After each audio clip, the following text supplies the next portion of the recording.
तो अब हमारा नेक्स्ट टॉपिक है न्यूटन्स रिंग। तो न्यूटन्स रिंग के फॉर्मूले हमने पहले भी पढ़े। तो एहतियातन मैं यहाँ पे आपको लिख देता हूँ कि हमने ब्राइट रिंग के लिए फॉर्मूला क्या लिखा था, n minus 1/2 Rn is equal to n minus 1/2 lambda r। ये हमने ब्राइट रिंग के लिए पढ़ा था। और अगर एंगल गिवन होगा तो यही फॉर्मूला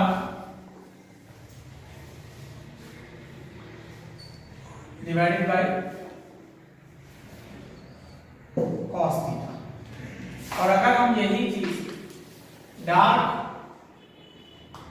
रिंग के लिए करेंगे तो आर एन बराबर हो जाएगा under root N lambda are.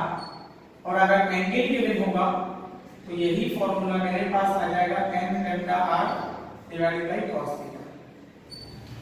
तो ये आपके पास फॉर्मूले हैं न्यूटन रिंग से रिलेटेड। तो बुक के अंदर page number 318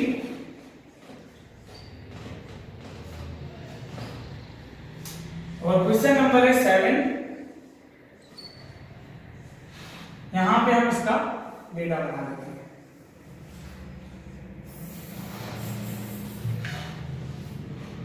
Newton's rings are formed between a lens and a flat glass surface of wavelength 5.88 exponent minus 7 meter.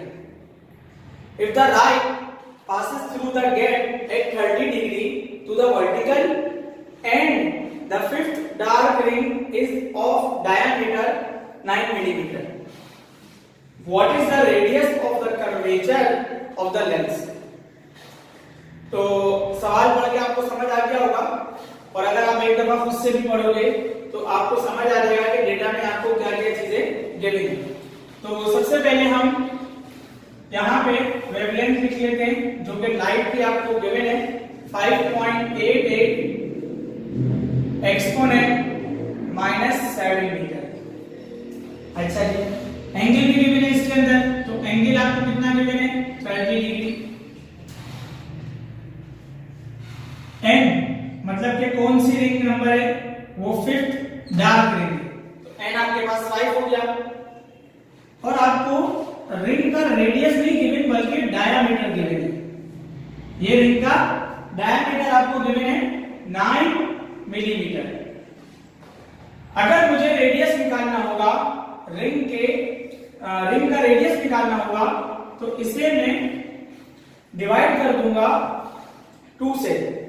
तो आपके पास क्या आ जाएगा 9 mm डिवाइडेड बाय 2।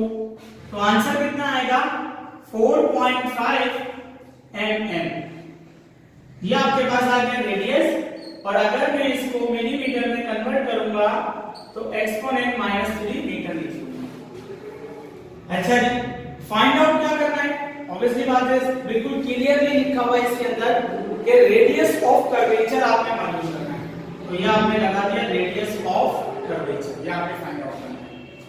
तो सबसे पहले जब आप पूरा सवाल पढ़ के डेटा बना लेते हो तो आपने ये देखना है कि डार्क रिंग की बात हो रही है कि ब्राइट रिंग। तो इसमें लिखा हुआ डार्क रिंग। अच्छा भाई, डार्क रिंग के फॉर्मूले पे आ गए। तो ये दो फॉर्मूले हैं मेरे पास डार्क के। अगर एंगल गिवन होगा तो ये वाला, और अगर एंगल नहीं गिवन तो ये वाला। तो इस वाले क्वेश्चन के अंदर आपको एंगल गिवन है cos थीटा। तो आप क्या करोगे, डार्क रिंग का ये वाला फॉर्मूला यूज करोगे। तो यहां पे हम सॉल्यूशन और Rn is equal to under root n lambda r cos theta. आपने फाइंड करना है रेडियस ऑफ कर्वेचर। तो सबसे पहले मुझे यहां से स्क्वायर रूट को हटाना होगा। तो स्क्वायरिंग ऑन बोथ साइड। तो ये हो जाएगा Rn का स्क्वायर इज इक्वल टू, यहां से स्क्वायर रूट हट जाएगा तो ये बनेगा n lambda r divide. Squaring on both side करने के बाद ये n लैम्डा r और ये हमारे पास क्या बचा cos थीटा। अब हम यहाँ से कैपिटल आर फाइंड आउट करना है, तो कॉस थीटा को आर स्क्वायर एन से मल्टीप्लाई करवा देंगे और एन लैम्डा को नीचे ले जाके हम डिवाइड करवा देंगे, यह आ जाएगा आपके पास कैपिटल आर। तो आर बचेगा आपके पास, आर की जो वैल्यू है यहाँ पे 4.5 एक्सपोनेंट -3 का स्क्वायर और यहाँ पे कॉस 30 डिवाइडेड बाई 5 और ये आपके पास क्या आ जाएगा 5.88 एक्सपोनेंट -7।